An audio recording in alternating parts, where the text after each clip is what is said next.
तो जी अब बात यह है कि हम शुरू करेंगे कानून शहादत आर्डर को कि इसके क्या माने हैं, इसका क्या पर्पज़ है और ये किसी जुडिशल प्रोसीडिंग में ये किस तरह इसका इस्तेमाल किया जाता है। तो evidence act is a procedural law, it is a special statute which regulate the court proceedings. जितनी भी अदालतों में जो काम होता है उसमें ये अदालत की प्रोसीडिंग को कंट्रोल करता है कि किस तरह कोई शहादत सफ़ा मिसल पे आनी चाहिए, कौन सी शहादत आनी चाहिए, कौन सी नहीं आनी चाहिए। ये इसका ये स्पेशल पर्पज़ ये है। तो इसको स्पेशल स्टैट्यूट भी कहते हैं। ये प्रोसीजरल भी है लेकिन स्पेशल प्रोसीजर है जो कि सिर्फ अदालतों में आता है कि इसकी स्पेसिफिकली ये देखता है कि कौन सी चीज़, कौन सी पीस ऑफ एविडेंस, कौन सा फैक्ट वो रेलेवेंट है, इररेलेवेंट है, एडमिसिबल है, इनएडमिसिबल है। और जब तक कोई फैक्ट इसकी डेफिनेशन में ना आए, रेलेवेंट ना हो, एडमिसिबल ना हो, वो सफ़ा मिसल पे, अदालती सफ़ा मिसल पे नहीं आ सकता। तो this is the statute which regulate the court proceedings. Next, when any proceeding take place in a court of law, the Evidence Act will come in force. There are certain exceptions. Before that, the Evidence Act is not relevant, it can be used there. It has no place whatsoever.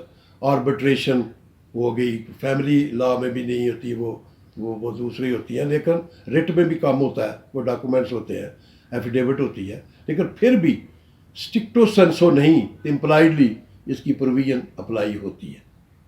किसी departmental inquiry में स्ट्रिक्टो सेंसो नहीं होता, लेकिन फिर भी जब कोई inquiry होती है तो जो स्पिरिट है इसकी एविडेंस एक्ट की वो ज़रूर उसमें लागू होती है।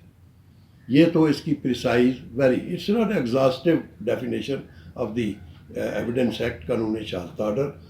और ये जो लॉर्ड स्टीफन का जो एविडेंस एक्ट था, इसको बाद में हमने इसका नाम रख लिया इस्लामी कानून शहादत आर्डर। ये तो है प्रिसाइज इसकी डेफिनेशन और ये इसका पर्पज़ है।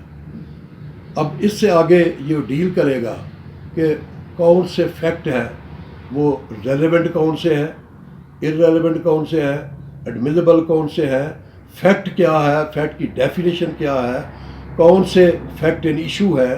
ये इसको फिर इसकी डेफिनेशन आगे शुरू हो जाएगी। जो पहला चैप्टर है, जो पहला आर्टिकल है, it pertain to the interpretation and the definitions.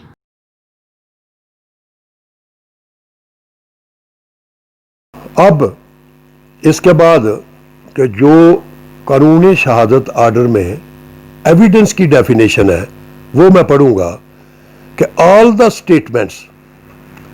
Statement which the court permits, which have been allowed by the court, it should come on record. Number 2, or requires to be made by the witness, or it requires to be made before it by the witnesses in relation to the matter of fact under inquiry. Such statements are called the oral evidence, and other, apart from that, the other evidence which is in a documentary.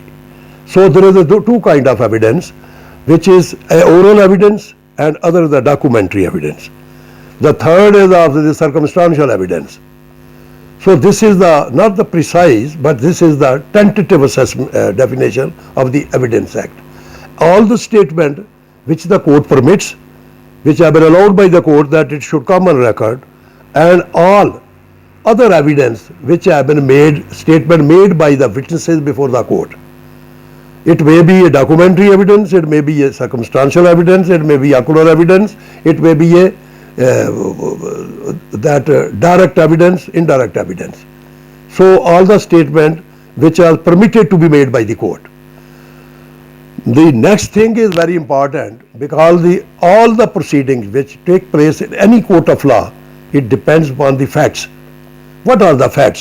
Because this is all the gamut of the facts, and the fact has been defined in the Evidence Act is that anything, fact include anything, state of thing, relation of things, or the mental condition of any person. So unless a fact which have been come within the definition of this Evidence Act, they cannot come within the definition of remaining. First of all, it is the facts which constitute offence.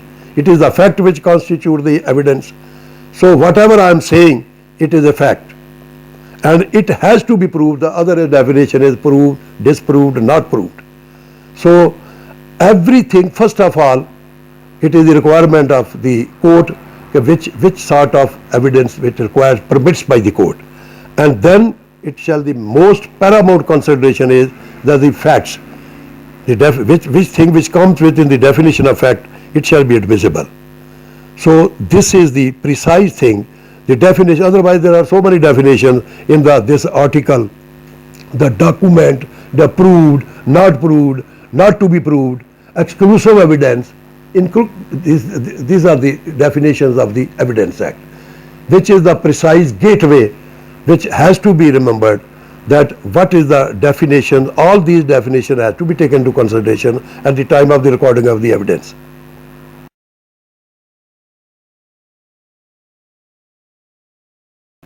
अब मैं इसकी जो documentary evidence है, document की जो definition है, जो तारीफ है कानून शहादत आर्डर में, उसका मैं जिक्र करूँगा.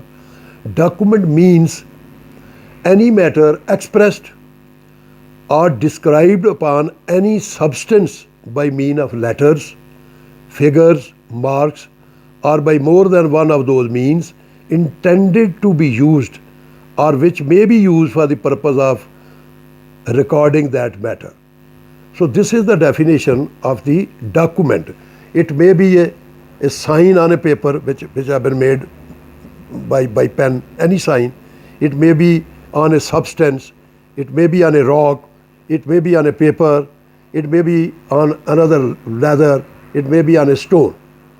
So anything which visible marks intended to be used in a court of law for the understanding, this may come within the definition of a document. It may be expressed, it may be implied, so it must be in the figures, it may be in letters, it may be in signs. So all these things which represent something, that may be called as a document.